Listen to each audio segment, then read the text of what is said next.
Hi, I'm Michael Paddock, CEO of Grants Office. You know, there are a lot of grant programs out there and a lot of programs that may be relevant to your law enforcement project, and they may not all come from the Department of Justice. They may come from Justice, but they may also come from the Department of Homeland Security, Department of Transportation, Housing and Urban Development, the Department of Education. They may come from a state agency or from a local foundation, but regardless of where the funding comes from, you're going to find yourself, after you've done a complete survey of all the different grant programs that are out there, having to sort of sort through those various funding opportunities to find the one or two best grants that you want to apply to. First of all, not all the grants are going to be equally relevant to your project. They're not all going to be as good a fit.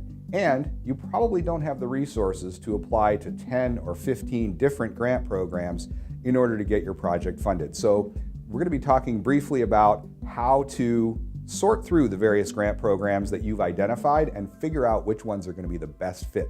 First thought is internal competition. Some of these grant programs are formula grants. You know you're going to get the funding as long as you submit the paperwork in time. And they may be also grants that you can only apply for one grant per year. It's important to make sure that you've sorted through any internal competition and that your project is the project that ultimately gets selected for that application, whether it's a formula grant or a competitive grant. So internal competition is one of the considerations when we look at these grant program opportunities to find the best fit.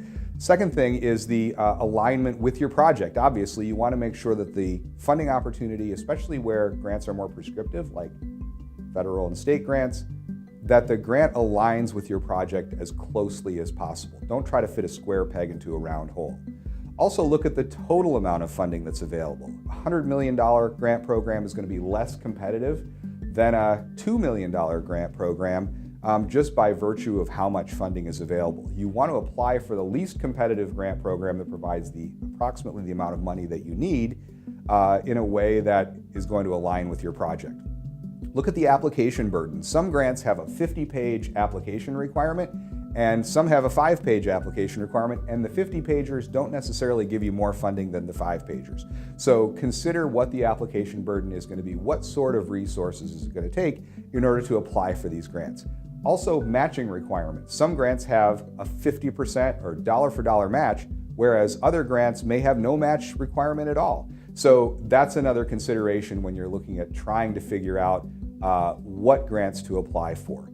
Your collaboration and partnering requirements beyond what you have in place may require you to reach out to other organizations, maybe even different municipalities, in order to qualify to be eligible for the funding. So, just keep that in mind. That may be another consideration as you're evaluating it. And your track record with the funder. More important with foundation grants, a little less important, but still important with state grants, a little less important with federal grants, but it still comes into play. How successfully have you worked with them, and how successful have you been at rolling those programs out and making sure that they were as effective as they could be, and then ultimately reporting back to the funder. Did you submit good reports on time? Did you keep them involved in the process?